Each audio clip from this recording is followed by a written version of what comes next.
এখন থেকে অনির্দিষ্টকালের জন্য ভেনেজুয়েলার তেল উত্তোলন ও বিক্রয় সংক্রান্ত সার্বিক ব্যবস্থাপনা থাকবে যুক্তরাষ্ট্রের হাতে। ভেনেজুয়েলার তেল খাতকে যুক্তরাষ্ট্র ঢেলে সাজাতে চায় বলে জানিয়েছেন মার্কিন পররাষ্ট্রমন্ত্রী মার্কো রুবিও। তেল বিক্রির অর্থ বণ্টন করবে মার্কিন প্রশাসন, টাকা যাবে যুক্তরাষ্ট্রের ব্যাংকে। এদিকে ভেনেজুয়েলার অন্তর্বর্তী প্রেসিডেন্ট ডেলসি রদ্রিগেজ জানিয়েছেন, অন্যান্য দেশের সঙ্গে জ্বালানি খাতে অংশীদারিত্ব গড়তে প্রস্তুত তার দেশ।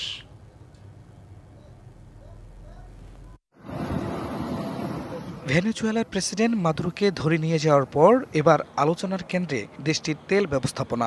বিশ্বের গণমাধ্যমগুলোরও প্রশ্ন, যুক্তরাষ্ট্র কি ভেনেজুয়েলার তেল বাজার নিয়ন্ত্রণ করবে?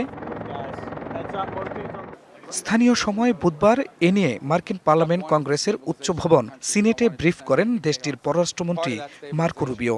জানান, যুক্তরাষ্ট্র অনির্দিষ্টকালের জন্য দেশটির নিষেধাজ্ঞাভুক্ত তেল বিক্রি নিয়ন্ত্রণে রাখবে।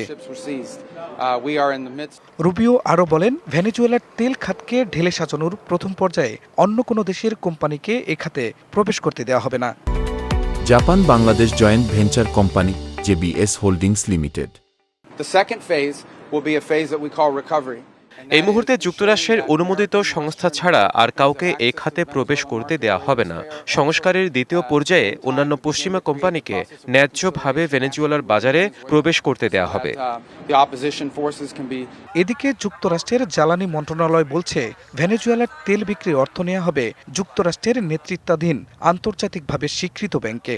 এই অর্থ মার্কিন সরকার তাদের নিজস্ব বিবেচনায় আমেরিকা ও ভেনেজুয়েলার জনগণের কল্যাণে খরচ করবে।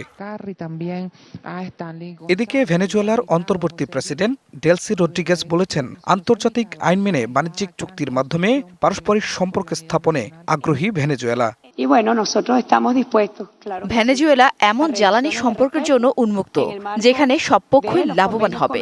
অর্থনৈতিক সহযোগিতা বাণিজ্যিক চুক্তিগুলোর মাধ্যমে সুস্পষ্টভাবে নির্ধারিত হবে। যুক্তরাষ্ট্রের জ্বালানি তথ্য বিষয়ক সংস্থা ইআই এর তথ্য, ভেনেজুয়েলার খনিগুলোতে অন্তত 30,000 থেকে 300 কোটি ব্যারেল অপরিশোধিত তেল মজুত আছে।